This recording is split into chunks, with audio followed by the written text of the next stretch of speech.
Hey, Ashley. Hello, everybody. Welcome back. John Aravosis here with the Aravosis Report. Welcome TikTok, welcome YouTube, Facebook, LinkedIn, Twitter. I think that's about all we've got. How's everybody doing today? We are here to talk about Ukraine as always, as usual. A lot of news. Actually, it's funny. I digested the news into a very few categories, but I actually had several pages of notes. So we're going to see how long I go. But how's everybody doing? Give a quick shout out, if you would, just where you guys are hailing from. I always think that's nice. And there are always new people, so you never know. Do that, and I know, cue the Russians. We've had a lot of Russians lately, especially on TikTok, but I guess Twitch had a little invasion the last day or two as well. Kind of crazy. Yes, now we're back to my normal microphone. It's working now.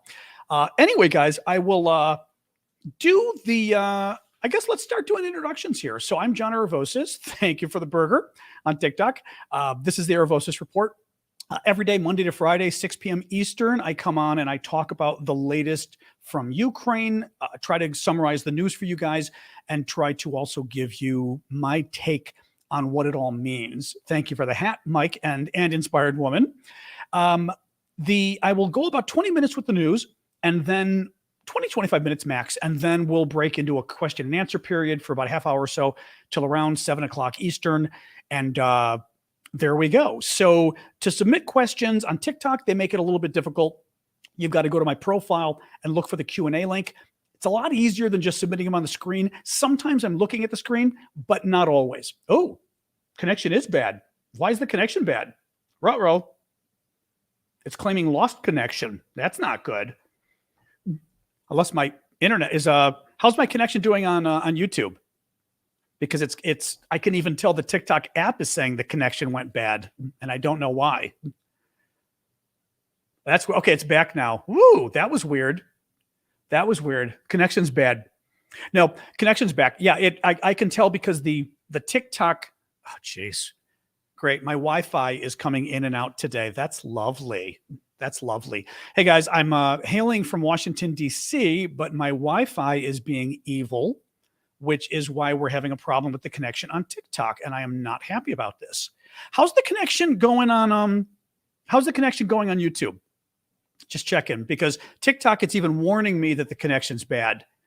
You know what? I'm tempted to drop the TikTok connection. Guys, I'm going to hang up on TikTok and come back, because it says the connection isn't happening. I didn't do anything with my camera, but let's see. The problem is the connection is coming in and out on TikTok. That's the problem. I'm telling you right now, I'm looking at it. It keeps saying lost connection, good connection. Okay, TikTok, I am going to hang up and come back. All right. And launch it again. Let's try this. Oh yeah, it's just pausing and freaking out on me. All right, hang on. I'm going to hang up on TikTok and come back here. Sorry, guys, the rest of you. You know how this is sometimes. All right, TikTok, don't be evil. Let's try it again. Let me look really quick. My Wi-Fi should be correct here. The right Aravosis Wi-Fi. Yes, let's go to the faster 2.5 just to be safe. If it's showing it. It's my Wi-Fi router. Oh, Jesus. Seriously? Seriously? All right. Sorry, guys. I am going to reboot my iPad. Normally, we don't have this happen, but thank you, YouTubers, for waiting. No, it is. I'm telling you right now, Miguel, I can tell, because my iPad lost its internet connection. So it's potentially something with my iPad or my Wi-Fi that is acting up. It's not TikTok this time, because I went to my iPad settings and it was showing that the internet connection was dead for a minute, and then it came back. So hopefully it's not my Wi-Fi. What I don't get is why my Wi-Fi is bad, and I'm using, well, basically, I'm using a wired connection to my router with you guys. All right, hang on. Now it's doing the evil little, okay. Well, I'm glad it's you guys, at least. You're much more understanding than the, sometimes the TikTok thing can be very fleeting. Like if you have a problem, you're in trouble. All right, let me look here. All right, it claims my Wi-Fi is connected. I rebooted. I've got the good Wi-Fi connection now. Beep, beep, beep, beep. All right, let's try this again. Live. Putin declares martial law. Go live. Boom. Let's try it again. Oh, man. Always freaks me out a little when it does that, though, because it's a bad way to start a show. Having it all of a sudden be like, ah. All right, let's see now. I'm going to wait a minute for TikTok to come back on. Thanks, Robin. It's just frustrating. Like, you guys are fine because you're kind of a nice, tight-knit group. Hey, TikTokers, I'm going to wait a minute for folks to come back. It was my Wi-Fi router that's being weird or something. So I rebooted my iPad, and it was not TikTok. No, it was not TikTok this time. I am exonerating TikTok. The connection was, thank you for coming back to YouTube. I'm talking to my iPad here. We're going to wait one more second for the iPad folks to come back. So what happened was my Wi-Fi was being bad because I decided to close out TikTok, went to my Wi-Fi, and it was showing like it wasn't getting a signal. So I've just rebooted my iPad, and I'm hoping it was something weird with my iPad. So let's wait another, 15 to 30 seconds max. Hey, TikTokers. Sorry, had a little problem with my Wi-Fi. Glad you guys came back. We do have a lot of news today. Thank you for the hat there, baby shoe. All right, I'm going to start again. I will do about 20 minutes, 25 minutes of news. Then we'll do question and answer. On TikTok, thank you for the Affleck duck. On TikTok, submit the Q&As via my profile. There's a Q&A link there. That's the best way to do it. And on YouTube, you guys know how to do it. Use the comment function on the bottom or use the super chat if you feel so empowered. As you guys know, I'm independent media. I'm trying to do this full time, so I really appreciate your support. The best way you can help me is with gifts and with follows. So definitely please follow me on TikTok, follow me on YouTube, everywhere else, and with the gifts. That means on YouTube, the super chat questions help me a lot. On TikTok, those hats like you've got right now on my head help me a lot. I appreciate it. Those gifts actually put money in the pocket of TikTok creators. So thank you for doing that. And I will say this also. You can do the TikTok subscriptions. They're starting to get some more benefits. Thank you for the hats on TikTok. They're starting to get more benefits. What I will do is there's a button at the bottom that I can click to only see the TikTok subscription folks' comments. And what I will do is I will go to those comments first as a thank you to the TikTok subscription folks. All right, guys, let's dive right in. Martial law. So the big topic today is martial law. Oh, sorry. It's Tyson's birthday today. Okay. One of our wonderful moderators who has really been amazing from the beginning, Tyson Ann. It is her birthday today. Happy birthday, Tyson. Okay. Our tradition is I've got to sing happy birthday. I don't want to go too long and scare away the TikTokers. Thank you for the hat. Happy birthday to you. Happy birthday to you. Happy birthday, dear Tyson. Happy birthday to you. All right, there we go. All right. That was my quick happy birthday, Tyson. So martial law in Russia, at least in parts of Russia, actually in the territories that the Russians are occupying, was declared today. Thank you for the gifts on TikTok.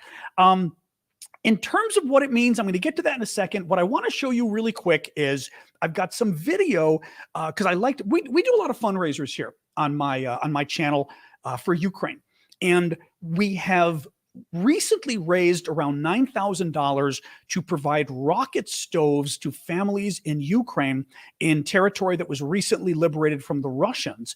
And rocket stoves are these little stoves that are metal. I mean, they're very small. You pack them with wood, light it on fire, and they use them for cooking outside because A, the Russians are killing a lot of electricity in Ukraine. B, a lot of it's already been killed. I mean, these areas these folks are in, the power was out for months now, and it's not coming back anytime this winter. So this is a way the families can cook food. I wanted to show you a quick video. The first delivery, we bought around 240, maybe even more of these. Thank you for the hat.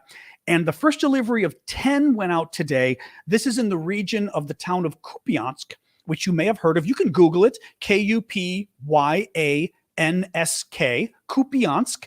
And it is a region, town, and an area, a suburban area that was liberated from the Russians just a few weeks ago. They still do not have power, a lot of them, obviously. And the guys with the charity we're working with, Harkovu Mir, went today to deliver food and supplies and gifts, actually, for little children. There's a really cute video of a little girl and these stoves, the first 10 stoves. I want to show you really quick the video of the stove because, not the stoves, this is when Harkovu Mir, the charity we're working with, was just coming into town. And I want you to see just the disaster these poor Ukrainians are living under. This is the town of Kupiansk with Harkovu Mir coming in today and driving through the town to deliver things to folks. I will show it to you guys on there. I've got it here on my phone, which I will show you. You don't really need to necessarily hear what they're saying. Oops. These are bombed out military trucks. There are no bodies or anything. Don't worry. I made sure I watched the video. But I mean, look at this. All the, or the ordnance on the ground, these burned out trucks.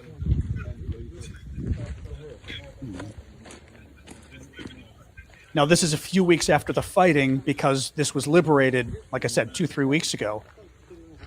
I mean, look, it's horrible. You know, this is just like the road they're walking through to get into town.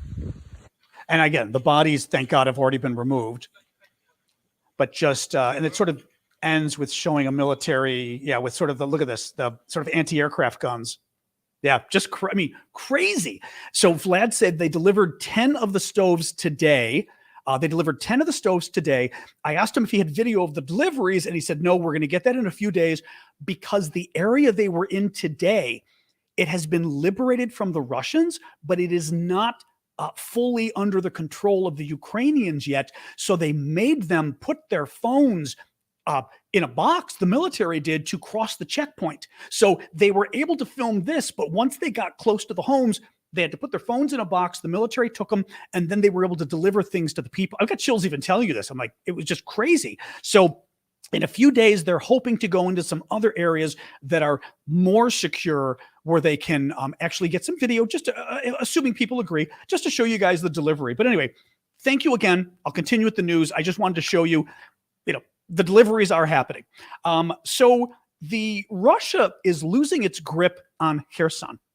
Now, this, my handy dandy t-shirt map, Kherson is one of the 4 provinces that Ukraine, that the Russians recently, annexed. Thank you for the hat on TikTok. The Russians say annex. The Ukrainians get a little upset, and I don't blame them, that we really shouldn't use the word annex when we're talking about what Russia did. Russia claims they annexed, okay? Thank you for the gift, Kitty. Russia claims they annexed the territories, but they didn't. It was totally illegal. Nobody recognizes it. So you can say the territories that are occupied that Russia recently claimed to annex, incorrectly.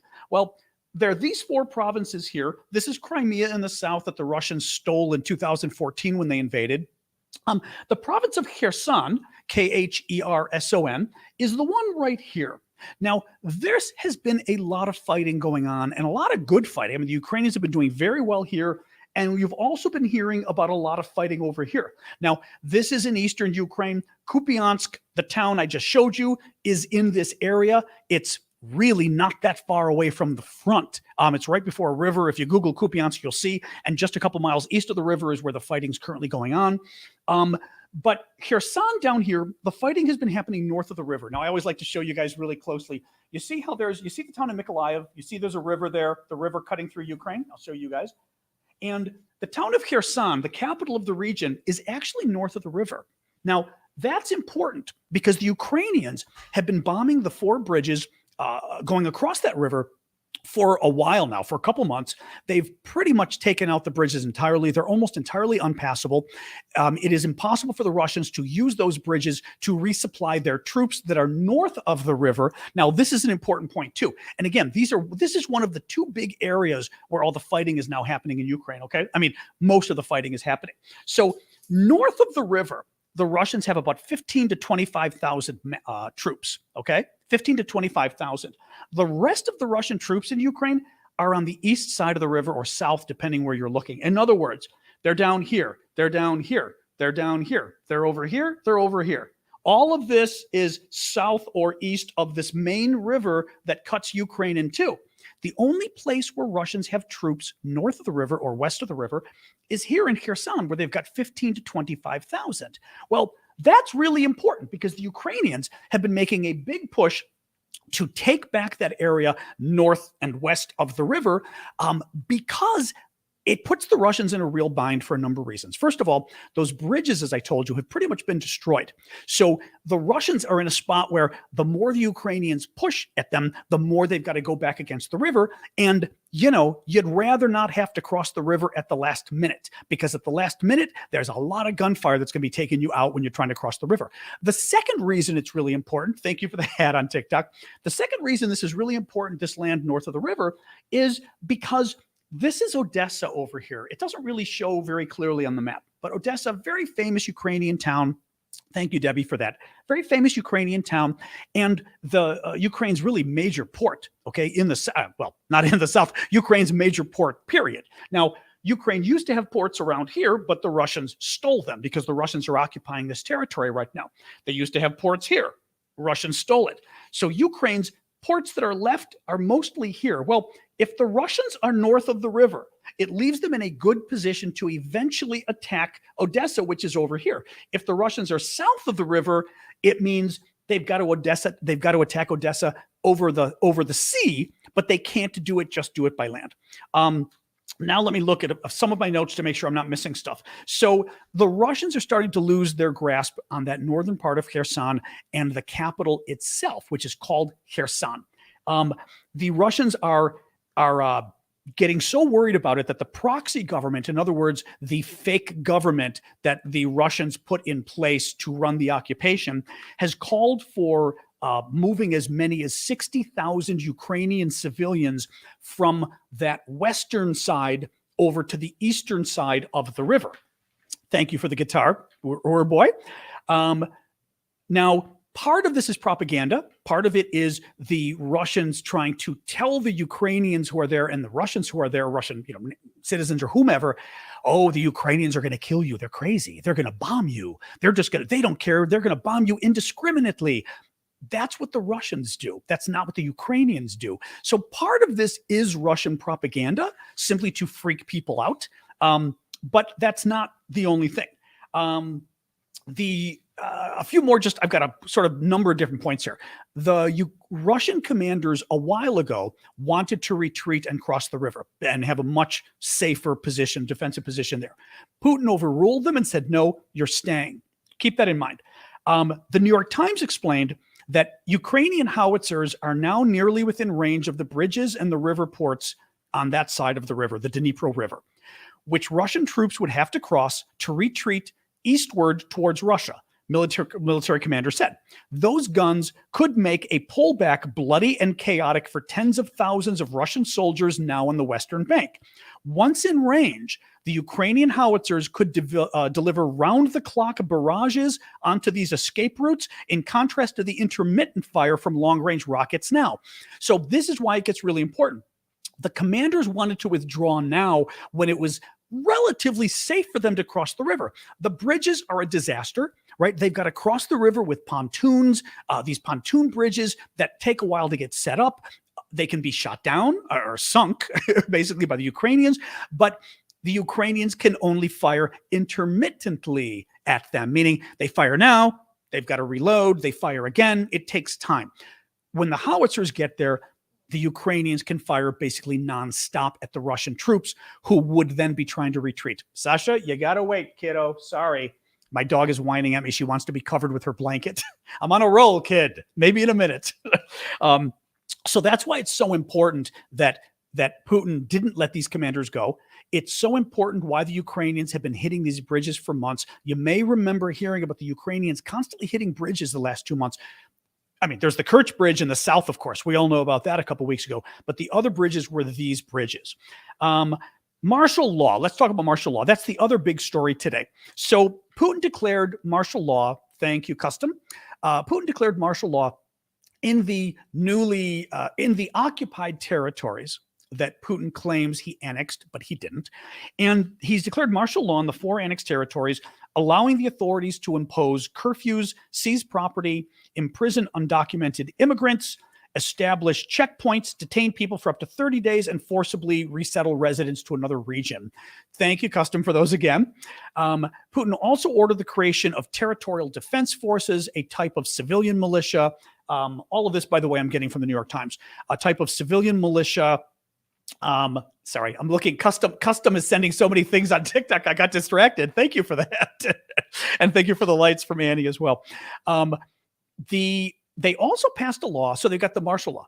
They also passed a law that affected the rest of Russia. That it was a new, yet a new security law. Now listen to this. The separate decree allows for significantly more restrictive measures to be introduced in 26 regions across Russia, closest to Ukraine, including in Moscow, to more tightly controlled critical infrastructure facilities, public transport, and communications. The law allows for the suspension of the activities of political parties. So this is quasi-martial law. Suspending political parties, public organizations, and religious groups. I mean, they literally passed a law that lets them suspend religious groups. I mean, the thing is, like in the US, that's insane. I mean, obviously, we take our religion seriously here in the US, but that's crazy. I mean, religious groups, like I could see organizations or any activity deemed to undermine the defense and security of the Russian Federation. Some of the analysts say that this is to signal to Russians that more hard times are coming. Now, that was a really interesting point. New York Times talked to a couple of different experts. Some of the experts said this is being done in part so that Putin can signal to Russians things aren't going well in Ukraine, and we're going to have to start buckling down. And I would argue, you see that martial law going on across the across the border over in Ukraine, that's coming to a Russian town near you soon. So that's the first thing, is that Putin's giving kind of a heads up that things are not going well. And he's also passing these security laws that if he needs to, he can clamp down to stop any kind of revolt or revolution from happening. Other analysts are saying it's to clamp down on internal dissent before there's a revolution, as I just said. The Ukrainian Foreign Ministry is saying it's to clamp down on local resistance. In other words, Ukrainians who are Ukrainian citizens living in the occupied territories, because this is Ukraine. I mean, the Russians only recently took it over, right? And that they're trying to do the martial law so they can clamp down on the resistance, the Ukrainian citizens who are basically joining the war against the Russians. What else we got here? I think that is, let me look really quick here. Oh, that's not it. That's not it. Sorry, there was more here. Wait, let me see. Ukrainian foreign minister says it's to clamp down. That's it. Okay, that's it. I got a martial law. So keep an eye on it, but it's an interesting next step. And what I think is really actually, this is interesting. Sorry, Elise, I just saw, because Elise Leonard, who's one of our regulars, just chimed in and said, Julia Davis, who's wonderful. Julia Davis is Ukrainian born, and she is fluent in Russian, obviously, and takes the Russian evening news shows. Thank you for the hat there, Sederman. Takes the Russian evening news shows, the talk shows in the evening, and translates them and grabs the best part and puts like 5-minute clips up on Twitter and YouTube and elsewhere. YouTube actually recently took down like 60 of her videos, claiming they were hateful or something crazy. I mean, just crazy. Thank you for that. But Julia does a great job. She'll then translate underneath in English, and they're just the most amazing. You can Google her, Julia Davis, Twitter. It's Julia, Julia Davis, Davis, Twitter. And I guarantee you she's going to be the first one to pop up. And it's called, what is it? Julia Davis News, maybe something like that. Google it and you'll find out. You'll find out. Julia is amazing. In any case, Elise is saying Julia Davis posted a Russian news video today of a military dude saying the news was not going to be good for the next 2 months. Now, that goes in hand with the news I told you guys yesterday. Remember, I was talking about how the general who is now in charge of the war effort in Ukraine said, we are facing some very difficult decisions. It's going to be very difficult, implying that they may have to start withdrawing. They may have to start exactly making choices of, do they keep fighting for Kherson if they want to keep the other regions? This is good. I mean, this is good news for the Ukrainians, obviously. Let's move on. The Russians today attacked again the Ukrainian energy infrastructure, as they've been doing with drones and with cruise missiles. The Ukrainians say that they did a very good job shooting down a lot of them today, so that's good. You'll recall that yesterday President Zelensky said that 30% of the power stations in Ukraine were damaged already by the Russians. 3 power plants were destroyed in the last 24 hours by the Russians. And Spain, the news just broke, is going to be sending, I believe, 4 electrical generators, but they're very big electrical generators. I mean, they're the kind of things that you can use to help power the city, I believe. But they were apparently very large, which is good news from Spain. The Ukrainians are saying that they're going to start implementing electrical rationing in Ukraine, which again goes to show you that unfortunately the Russian attacks are having an impact. Electrical supply is going to be limited across Ukraine from October 20th onward. Today's the 19th in America, at least, so that would be tomorrow, Thursday. The supply of electricity will be greatly limited, with more regular blackouts a realistic scenario. The New York Times says that Iran has sent a number of drone trainers to occupied. All right, the dog's making me feel bad. Hold on one second. Oh my God, you make me feel so bad, dog. Okay, here. Oh my God. Oh, she just cracks me up. Oh, my dog owns me, people. I apologize, but she owns me. She gets very upset when she can't quite tuck herself into bed. So she sits there and she just starts making noises at me. And the whole time I've been talking to you all, the dog in the background, I'm trying to read my script and I'm hearing in the background, "Rrr, rrr, rrr." And it's just like, so I had to stop because it was literally driving. You couldn't hear it. It was driving me up the wall. Well, that's true too. Syndicate is saying what the Ukrainians may not seem to realize is the more blackouts, the more Ukrainians will be born in June the next year. I already saw some statistics about new births, and I don't remember if it's Ukraine or if it was about COVID overall, but something about sort of birth rates going up. In any case, so the electricity situation is bad. I was just talking about the drones. So thank you for the hat there, Kitty. The New York Times and actually other media, it's not just the New York Times, are saying that the Iranians have sent trainers with the Republican Guard, not the Republican Guard, the Revolutionary Guard, who the U.S. deems a terrorist group, to go to Crimea in southern Ukraine, but occupied by the Russians, and train the Russians again on how to use the drones. Thank you for the hat there. Because the Russians are doing such a bad job at using the drones. Now, we keep getting the news of the drones. Whoa, sorry, someone just did a very cool gift on TikTok. Sorry, but it was very cool. That was very cool.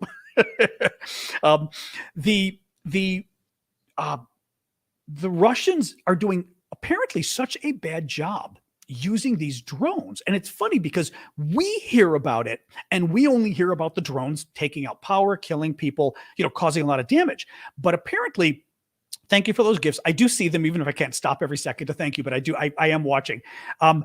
The Russians are doing just really bad. And apparently a lot of the drones are malfunctioning. A number of them, they couldn't even get off the ground because they couldn't launch them. So the Ukrainians had to be sent to Ukraine now in the south in Crimea to help the Russians figure out how to use the drones. It would be great. I talked to a friend about this. It would be great if somebody could do something. It's hard apparently because the thought is that, these things are probably coming via the Caspian Sea, and it wouldn't be really easy for the U.S., for example, to intervene and try to stop these shipments. But, hopefully something will be figured out soon. Let me see here. All right. Actually, I've got only 2 more stories. We're doing well today. Okay. I thought I had a lot of news, but we're doing pretty good. So 2 more stories here.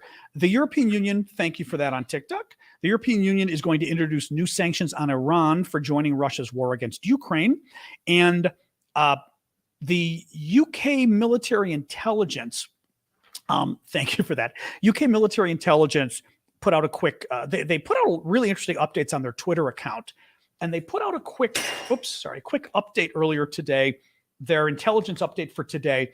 And basically, they think the Russian military leadership is in trouble. And I'm going to put on my glasses and read some of this to you because it was I just thought it was a very interesting analysis. And we'll close with this, and then we got a good half hour for questions, which is great.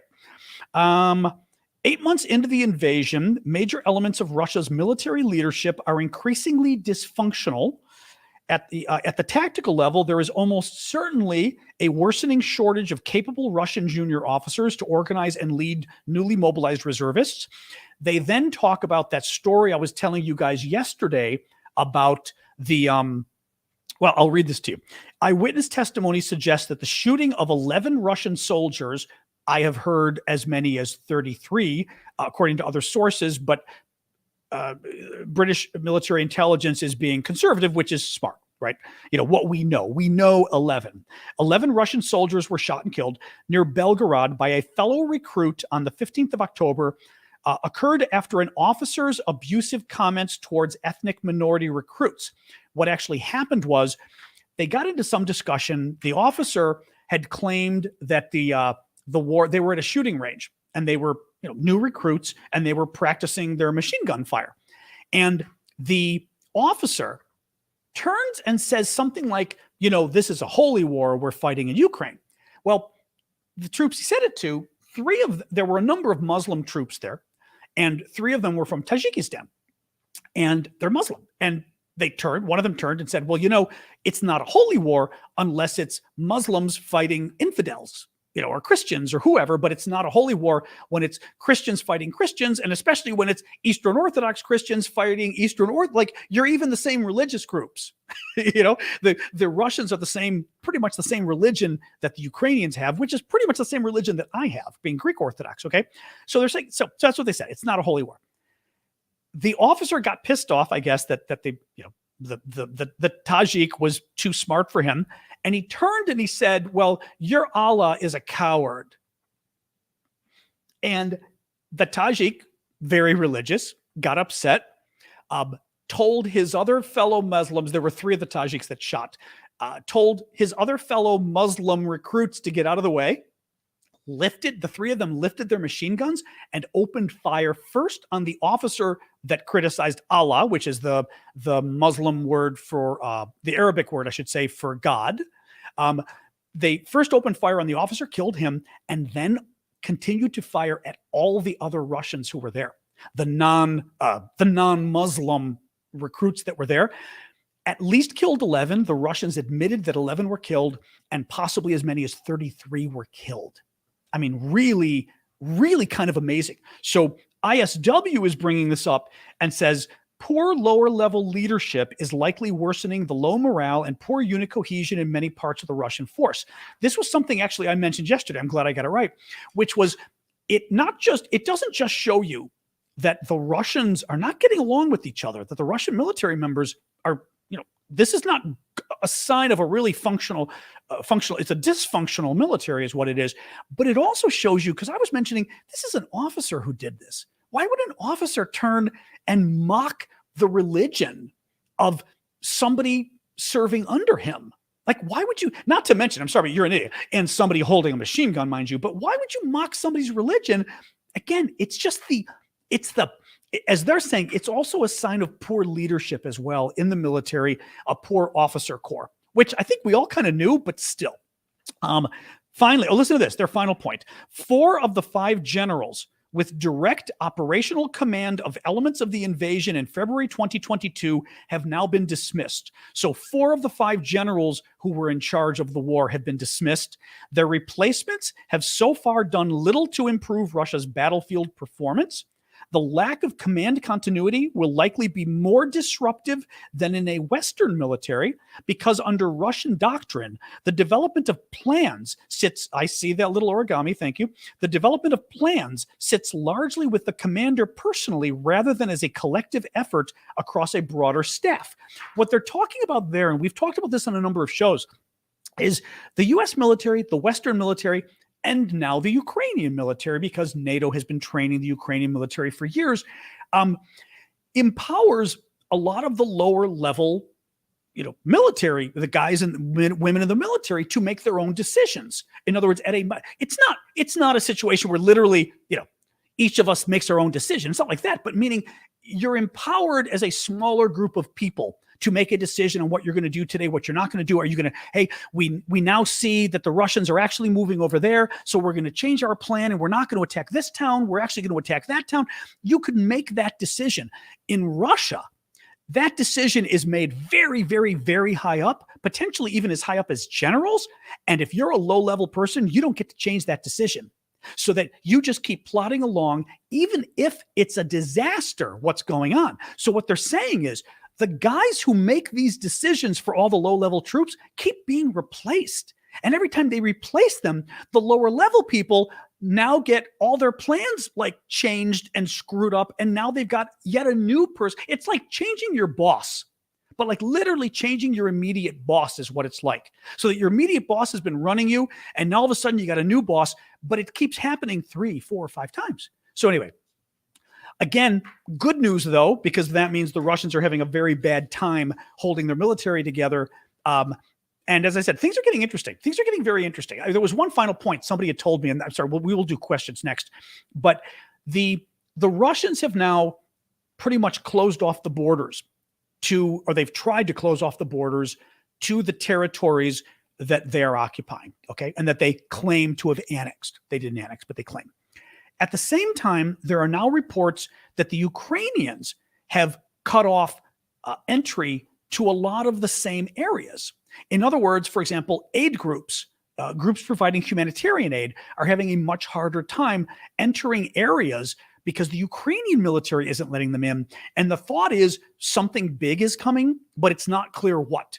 But John, one of our folks here on our watchers on YouTube, had said, thank you for the kite there, had said to me, and I mean, I don't think I'm speaking out of turn here, but now I'm already forgetting what John said. But basically the idea was that both sides are trying to fight their battles they can before the winter sets in, because winter's already set in. It's end of October, right? I mean, it starts to get cold out there already. And both the Russians and the Ukrainians are trying to advance as much as they can before winter comes, because winter could lock everything in for a few months of just frozen ground and frozen troops. All right. That was a very long way.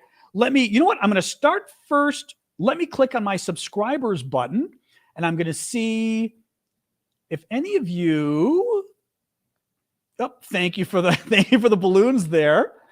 All right. I'm sorry. I'm just scrolling subscriber. Oh, it only lets me see like the last 20 questions of subscribers. Okay. Or comments.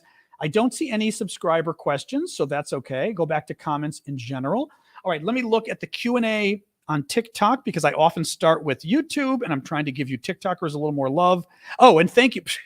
I've gone a whole 40 minutes without saying my reset. Please do follow me on TikTok, follow me on YouTube. It helps me a lot when you guys follow. The gifts help a lot too, as you guys are doing it. I really appreciate it today. The TikTokers are really going nuts on the gifts, which I really appreciate. This is independent media. I am doing this. I'm trying to do this for a living. I'm trying to do it full time, and I can only do that with your support. So thank you guys for helping me out with these gifts. So let me go to TikTok and go to the Q&A. Thank you for the October thingy. What sanctions would the U.S. consider for Iran for their involvement? God, I'm really not up on Iran sanctions, because I'm also not up on where the sanctions are right now, with Iran, meaning the long-term sanctions we've been having and that whole Iran nuclear agreement and everything else. So I don't know. I don't know enough of where the sanctions. I mean, I'll start to look into it more, but I just don't know where it is. And then the issue becomes, Iran was facing debilitating sanctions forever. So are new sanctions on Iran going to really make a difference? I mean, maybe, right? Maybe, but I'm not sure. Got me there. I can turn that a little bit, so now you guys get a little of I like to sort of my fun blue I like my blue lights in the ceiling. Let me look for another TikTok. Can you give a summary of what's going on in the UK government? No. This is funny. Actually, somebody had said to me earlier today, it was Syndicate. Actually, Syndicate was one of the regulars and a friend and our tech consultant, so to speak. Thank you for the butterflies there on TikTok. Syndicate had said to me earlier today, have you seen the latest with what's going on with Liz Truss in the UK? And I said, no. And he said, oh God. So this is the new British Prime Minister. She replaced Boris Johnson, who sort of was kicked out in scandal. And she comes in very, very supportive of Ukraine, but a lot of folks weren't quite convinced as to how competent she was going to be of a prime minister. And yeah, I see somebody, me and you, Ukraine, is saying it looks like faulty towers. Another UK person is saying total chaos.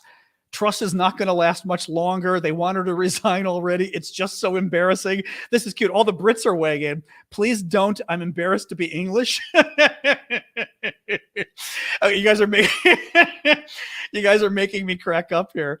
The UK drama. I mean, I'm not up on the details. I Googled it today and I saw that the Home Secretary just resigned. Now, I've never quite understood what the British Home Secretary does.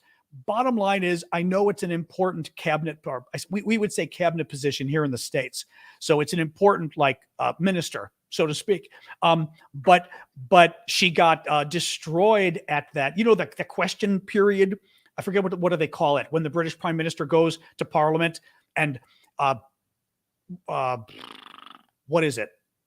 I always forget. Whichever house it is, at House of Commons, I guess, and they have that question period that, like, they just let him have it. Well, apparently, I mean, to an American, the Brits let their prime minister have it in a way that we're like, oh my God. I mean, as nasty as our politics can get, it's nothing like that. Oh, I see. Home Secretary covers justice and immigration. Okay, thank you. Thank you, Will. But they're really harsh. Well, apparently they were so harsh on her today that it even caught people's attention. Even the Brits thought it was harsh. And the Brits, normally they're harsh and they think it's normal. They were so pissed at her today. She put in a bunch of things that I think, what did she do? I think, I don't even remember. I remember there was a lot of economic tightening and things like this. And then she backtracked on it. In any case, Syndicate had mentioned to me that there was talk about Boris Johnson coming back, which I Googled and I didn't quite see any mention of that. I think he said it was in the Telegraph, but yeah, I mean, I'm not really up on my British politics. I think it can be very difficult when you're looking at another political system to understand, somebody saying it's a mess, Talk Ticker saying, to understand that kind of mess in politics, even in DC. I mean, I've been here 30 years working in Washington. Well, I've been here, I was gone in New York for 2 years. Otherwise, well, no, I've been in DC since 1985. I've been working in politics since 1989. I'm old. So I've got a good sense of what happens in politics, but even when you're outside of DC, it can be very confusing to understand just the machinations. So understanding it in a foreign government is not easy. But yeah, Ben Wallace, the defense secretary, is here. I'm going to find some of the comments here on YouTube. Mr. White Vizsla is saying we need a new general election. I'm tired of the Tories electing the next idiot in line to replace the prime minister. Now that's true too. You see, I mean, for the Americans out there, and God forbid that I'm the one that explains it to you. Thank you for the gift there on TikTok for the October gift. But in the US, we vote for a president. In Britain, you vote for your member of parliament and your member, for example, it would be like voting for in the US, it would be like this. You vote for your member of Congress, okay? And then we look at Congress and we say, okay, let's pretend it's the House of Representatives, right? The House has 435 seats. We'd say, okay, the Democrats have 227 seats in the Congress and the Republicans only have, whatever it is, 215, whatever, or 216, whatever it is. That means not only the Democrats control the House, if we had the same as the British system, not only would the Democrats control the House, but the Democrats would pick the president. And it would be those House members who pick him. And the way you do it is who's most senior in your party. I mean, in principle. So what they're saying is, what this person's saying is, in Great Britain, and again, I don't mean to be the expert in Great Britain because I'm really not. And I know other countries, America is actually unique in not doing this. You end up kind of with the next, whoever's most senior in your party, even if they're crazy, like Jeremy Corbyn, who was on the left in Britain, you just get who's ever next. Whereas, now mind you, far be it for me to criticize the Brits and the British system for picking somebody crazy to lead their country, because it don't work so well in our country either.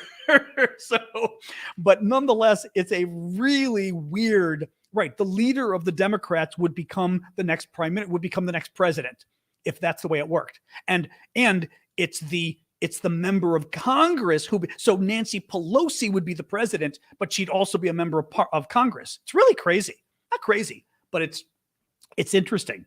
Anyway, yes. So that was, boy, we got onto a real tangent on British politics there. I am not the expert on British politics, so please don't make me do that. But I did look into it more today. Syndicate, thank you for warning me.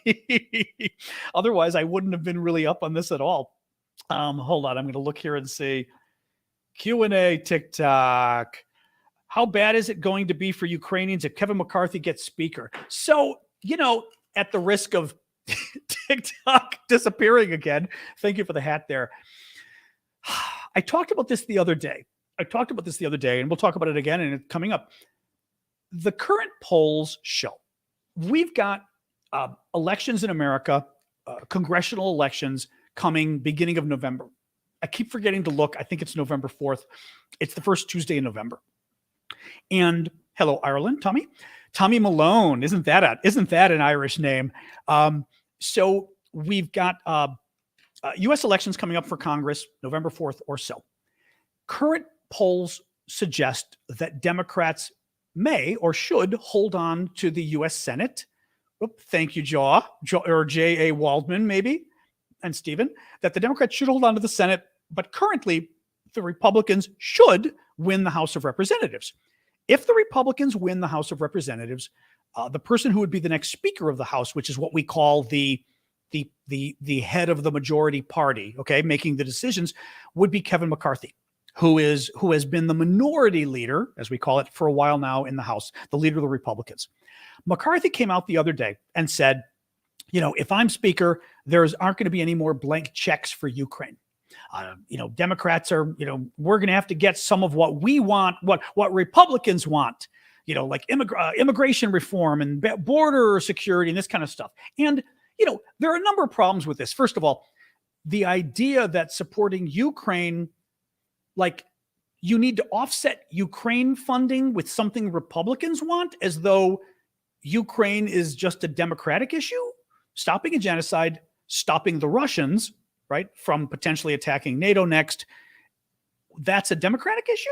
Like, the irony is, in the past, that used to be more a Republican issue than a Democratic issue. It was Republicans who were much more worried about Russia and were, Democrats were okay, but Republicans were way more. Well, now you've got Donald Trump, and this is where the people go crazy on TikTok, but alas, you've got Donald Trump, who has not liked Ukraine for a while.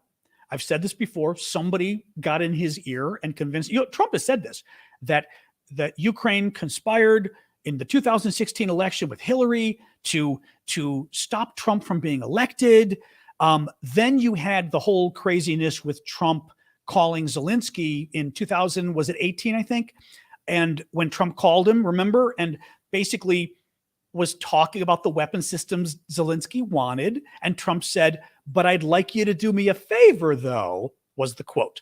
And Trump wanted Zelensky to go and dig up fake evidence against Joe Biden of corruption in Ukraine. And he wanted Zelensky to, Sasha, you're out of luck this time. You moved. The dog left and is coming back now. So Zelensky kind of didn't respond and didn't follow through. It became a huge scandal. Trump got impeached over it. But basically, Trump was going to refuse to send weapons to Ukraine when they were still defending themselves against the Russians at this point. This phase of the war hadn't broken out yet, but Ukraine has really been at war with Russia since 2014.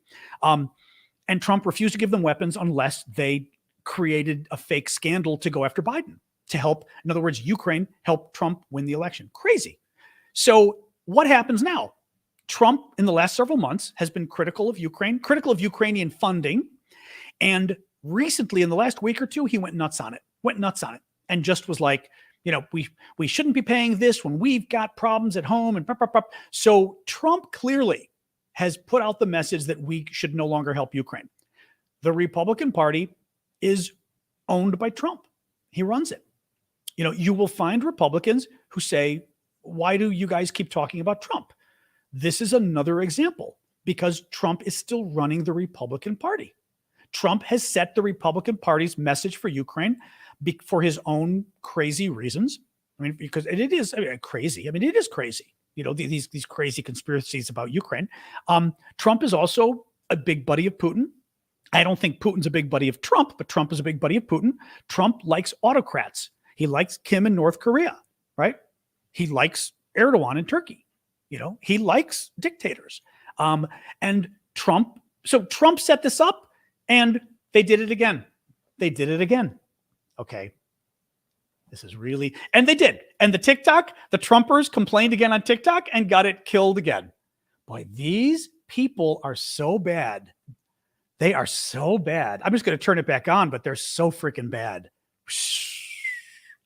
Wow. I'm going to show you guys. I don't know if you can read it. I submitted the appeal, which they will approve. But if you can read this, they keep calling it, I think, disinformation. Video reason, misinformation. Misinformation. Listen, I'm going to read this to you. We do not allow content that spreads misinformation that causes harm to individuals, our community, or the larger public, regardless of intent, spreads media that misleads viewers by distorting the truth. I will say this, and mind you, this appeal is going to be probably already accepted because usually they accept immediately. I'm going to start it again. This appeal will probably already be accepted. Yeah, it's live again. They always look at it and then let me start again. And what that means is we're going to continue talking about Trump. And I swear to God, I'm going to have a special sanction on Donald Trump every night because these guys are doing this. They want to keep doing this. We're going to keep doing it. Hey, yeah, the Trumpers got upset and reported the feed again. And I'm back. So let's wait a minute and wait for folks to come back on, folks, on YouTube, if you would wait a minute. I want to wait for for folks to come back on. Yep, the Trumpers got upset. Yep, let's wait and see. Hopefully people come back. Let's see. YouTube, let's see if YouTube is I should have changed the title of it. I currently have the title of the feed being martial law in Russia. I should have made Trump. Yeah, YouTube canceled it because somebody complained it was misinformation, that it was misinformation about Donald Trump. Yeah. I will say the MAGA folks talk a lot about being woke. Is there anybody as woke as folks who every time you talk about Donald Trump, they report your broadcast and lie about it in order to get you shut down? I mean, is there anything as censorship-y woke as doing that? Hey, TikTokers.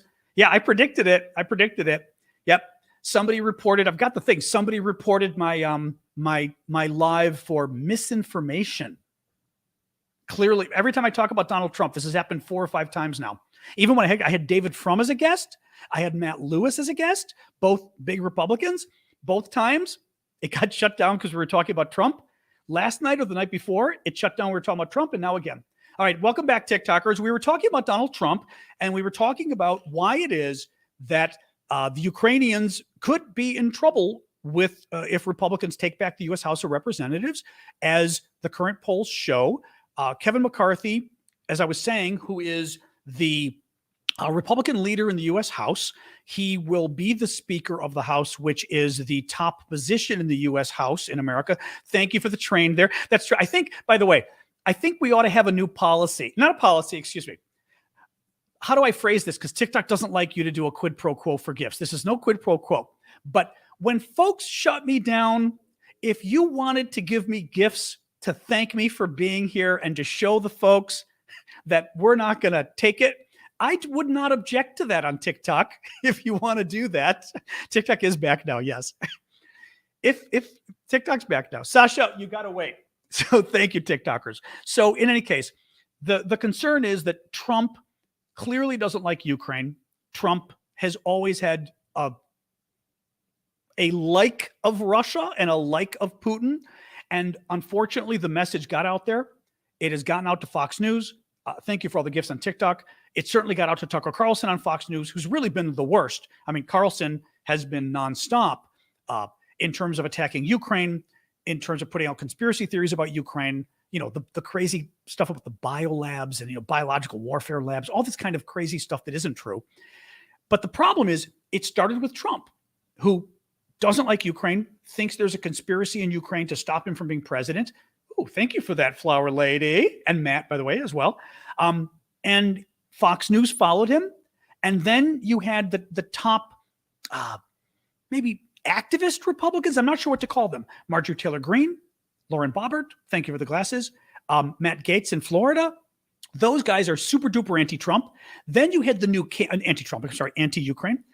Thank you, Cami. Then you had the new candidates like J.D. Vance, who's super anti-Ukraine, that Blake Masterson or whatever. So Trump set the message. Fox News picked it up, and now the new people running, a lot of them are probably going to win, are just as anti-Ukraine because of what Trump did. So that's the situation. It's bad. No, it's bad. And we're going to be this. Now, one possibility is that the election happens November 4th or so. All right, I'm checking my calendar as I talk to you because I keep saying 4th or so. All right, the election is November 1st? Is it November 1st? Oh, that's early. God, is it November 1st? I think it is. November 8th. It's the 8th. Okay, it's the 8th. Thank you. I was going to say the 1st seems a bit early. Yeah.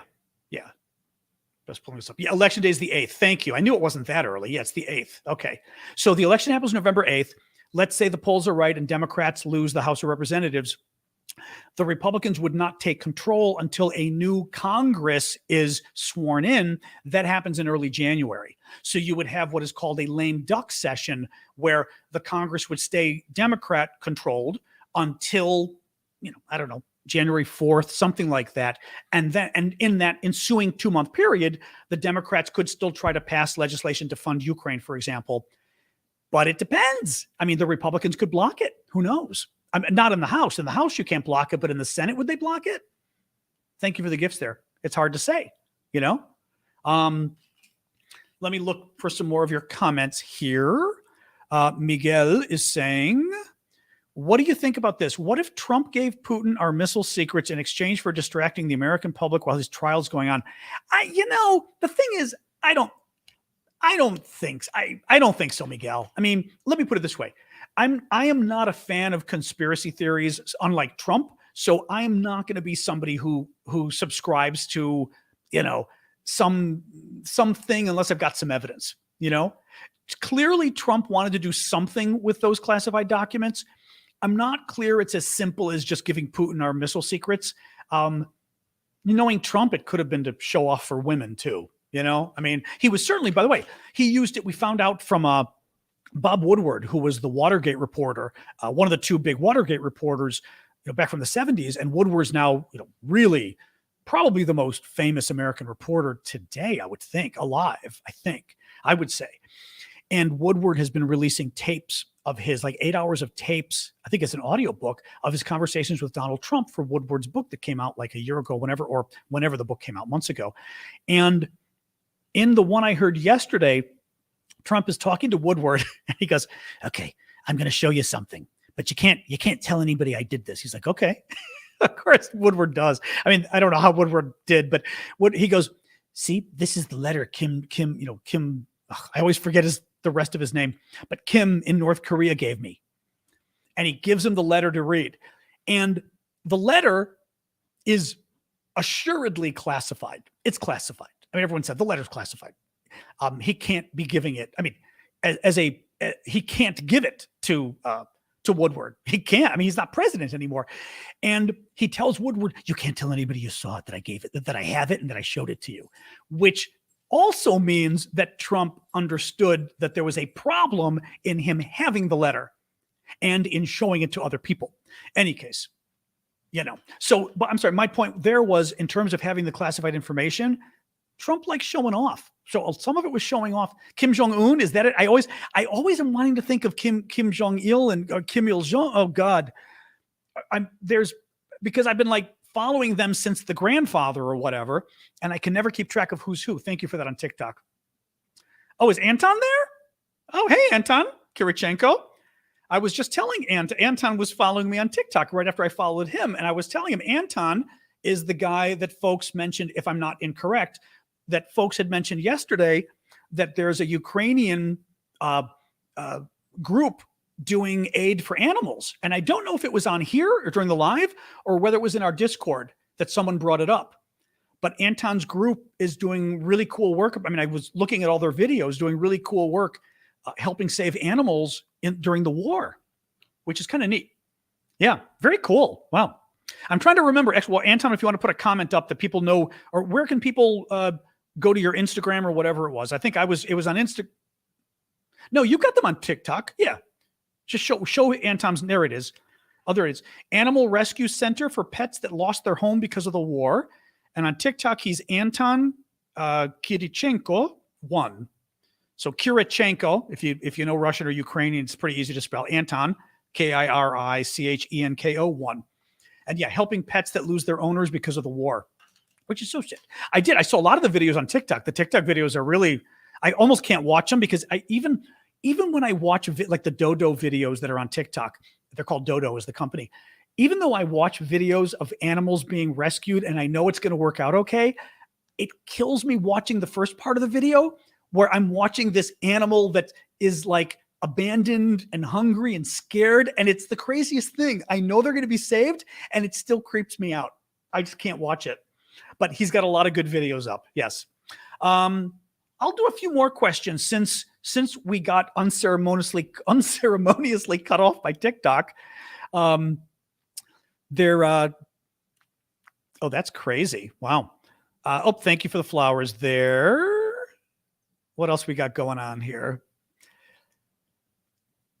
Gerrymandering has been a big deal. Yeah. I mean, he's asking how, gerrymandering is so hard to explain to folks. I'd almost rather not get into it right now, but basically it's where, and Democrats and Republicans do it, but Republicans have now excelled at doing it because they had control of the state legislatures. But our system is so I don't want to get too much of a gerrymandering discussion because it's so hard to understand, but basically our congressional seats, the territory of our congressional seats are drawn up by the local political parties in the states every 10 years.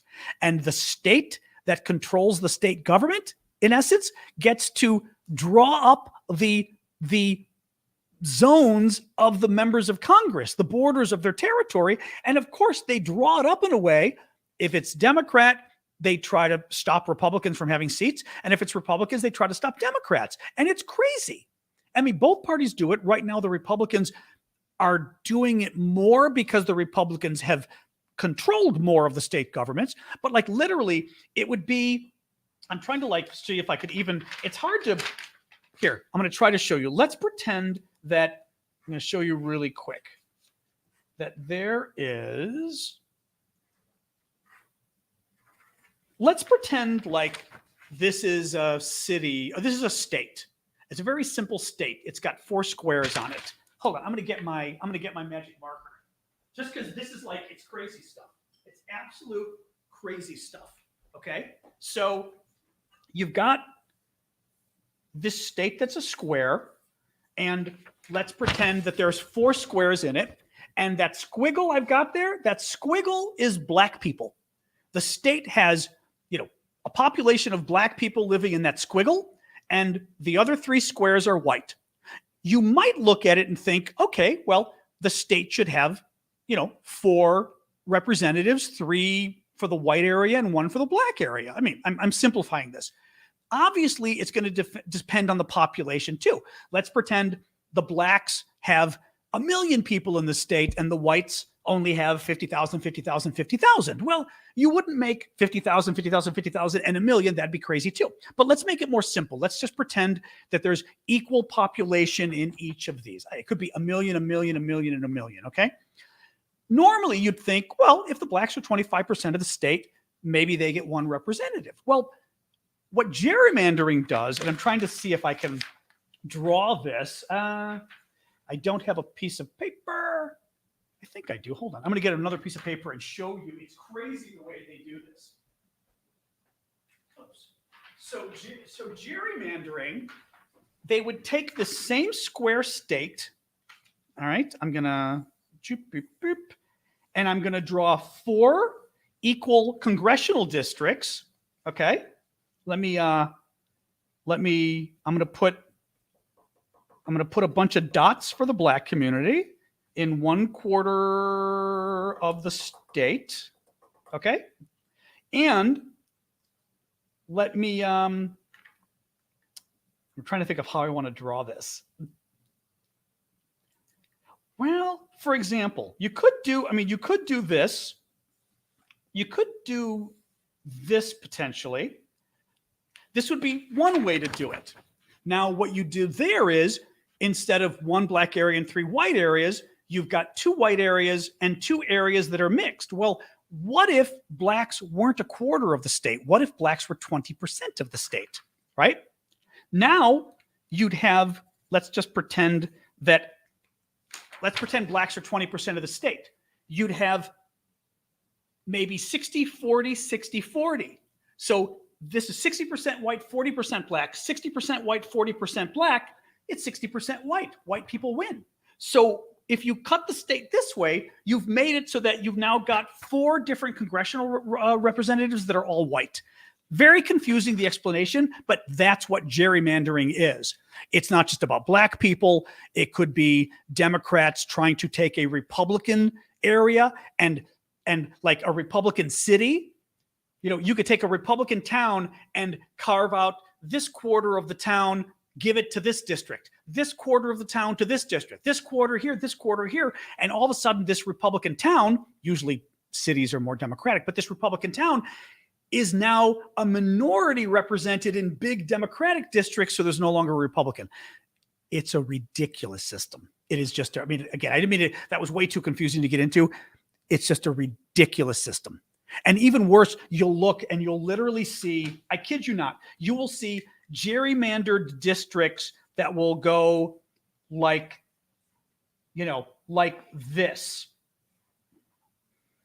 And it'll be, I mean, I kid you not, it'll be like this thing at the top. It'll literally, I kid you not, it'll look like this thing I drew at the top. And you literally look at it and you go, okay, clearly somebody was they were either trying to create a Latino community, they were trying to create a black, they were trying to create a Republican, but they were trying to create something, and it's ridiculous. This stuff should be done. It should be done based on you know, who's got the majority of the state, really. If it's almost like, I would say like the, thank you for the hat there. I would say like the parliamentary system in Europe, right? It should be, if you've got the majority of the state, you've got the majority of in other words, the majority of the people voting in that election, you get the majority of the congressional seats, period. You know, it's such a screwed up system. I mean, it pisses me off because both parties right now, the Republicans are doing it, and they're doing it horrifically. I mean, they're doing it, but Democrats do it too. You know, Republicans just happen to be, and it's all random based on who controls the state government every 10 years. I mean, it's crazy. Absolutely crazy. It pisses me off. You know, anyway. Grr. All right, another question or two, and then we're going to call it quits. Martial law is basically let's look for the definition of martial law. I was going to say it can be the military taking over in lieu of the government. It can also be suspending civil liberties and freedoms. Like you say, you know, for example, potentially political parties are banned during martial law. Religions could be banned. You don't go to churches, right? Political parties can't meet. Nonprofit organizations, as we call them in America, charities, etc. In abroad, they call them NGOs, non-governmental organizations. Those can be banned under martial law. You know, any kind of curfews, like people said here. You know, curfew every night at 6 o'clock. Let me look here and find a generic dictionary definition. Okay. Martial law involves the temporary substitution of military authority for civilian rule and is usually invoked in time of war, rebellion, or natural disaster. When martial law is in effect, the military commander of an area or country has unlimited authority to make and enforce laws. See, that's the thing. Now, I will say Ukraine has had something not unlike this. I thought, but I want to see here. See, it's pulling up Russia, of course, because of all the news now. I'm trying to see, but Ukraine did have something. I'm not going to find it. This is all about Putin now. Yeah. Isn't Ukraine under martial law though right now? I thought they are. I don't want to misspeak, but I thought they are. That's what I thought. They still do. So you can have martial law be something, in Ukraine, we are not hearing any reports of it being crazy. We're not hearing any reports of people getting shot by the government, of people, right? Of people getting thrown in jail just because they work for a charity or something, right? So, the parliament being dissolved or something. You're not hearing that in Ukraine. So it's not the bad stuff, but often martial law can be scary. But again, if you're being invaded, you don't really have a choice. In Russia's case, Putin's doing it. Well, he's going to end up doing it in Russia too, because he's afraid of losing control of the country, because he's pissing people off. All right, guys, I am going to go. Let's call it quits for tonight. Thanks for joining. It's Wednesday night. I will skip Discord tonight just because we went late last night. But I'll skip Discord for tonight. We can do it again tomorrow. But thanks for joining. I am John Aravosis. This is the Aravosis Report. I appreciate your guys' support. Oh, let me do a recap. You are right. Let me do a quick recap at the end of the show. Thank you, Bonnie, for that. Oh, that's a very cool one. Let me pull this up. I like to do a quick recap at the end of the show and was forgetting to do it. So let me do it of the news that I covered today, and then we will call it quits. All righty. I showed you, I started by showing you the video of the delivery of, the video of the charity that we raised about $9,000 for, going into the town of Kupiansk, and just what a disaster it was. Then I talked about Russia losing its grasp on Kherson, the city. The Ukrainians have done a really good job of moving south into the region of Kherson, north of the Dnipro River. Hugely important, causing lots of problems for the I say Republicans, for the Russians, lots of problems for the Russians as they get pushed back across the river. The Russians are now, it's kind of a long subject, but the Russians are now evacuating civilians and the civilian authority from that area because they're getting worried about the Ukrainians possibly winning. And it's a big deal because it's the capital of the region, and it's also area that the Russians, thank you for that on TikTok, it's area that the Russians would need if they're going to end up attacking Odessa next. The New York Times, Russia has declared martial law in the occupied territories and a new security law. Looking here. Yeah, I'm not going to, there's too many details there. That's sort of that's the generic point. Russia continued to attack civilian energy infrastructure in Ukraine again today. They destroyed 3 power plants over the last 24 hours. Zelensky said yesterday that 30% of the power stations were damaged now nationwide. Ukraine is going to begin having electrical rationing starting tomorrow of electrical supplies. The New York Times reports that Iran has sent trainers to Crimea, occupied by the Russians, Crimea, to help the Russians use the drones that they bought from Iran, because the Russians were trained in Iran and they don't know what they're doing. So the troops are having a horrible time using the drones. So the Iranians have now sent trainers to help them. The European Union is going to be introducing new sanctions on Iran for helping Russia with all of the drones. And by the way, they're also providing surface-to-surface missiles. So it's not just drones. They're providing a lot of weapons that can kill a lot of people and destroy a lot of infrastructure come the winter. And finally, I went through sort of an analysis from the British Ministry of Defense talking about how the military leadership that Russia has in Ukraine is in disarray, in large part because Putin keeps firing the generals and putting new generals in charge, and they don't do any better than the old ones, and it just makes morale even worse. All right, that's the summary, guys. Thank you for joining me through thick and thin. I am John Aravosis. This is the Aravosis Report. I always feel like Mrs. Maisel when I say that. I am Mrs. Maisel. I am John Aravosis. Thank you for listening. Tomorrow, I will be back at 6 p.m. Eastern. Do make sure to follow me on TikTok, YouTube, everywhere else. It helps out. And thank you, guys. I appreciate it. This has been great. And wonderful seeing Anton here as well with his animal charity that we should all be helping out. Thank you for the hat there, guys. All right, I'm going to sign off, go deal with my dog. Actually, she's now in the cushion behind me. Only the TikTokers can see. I think, well, hard to see from here. The TikTokers can see that way back under the TV. You see the red. Sasha, you can see a little bit of fur sticking out. The blonde, The blonde in the pool of red is my dog. So she finally went to the other bed and she's covered now. So all is well in the world. Oh, thank you, Marcy. That's cute. All is well in the world. Okay, guys, I will see you tomorrow. Thank you again for the support. I appreciate it. Glitches and all, but we finally made it happen. All right. Good night, good night, good night. Boom.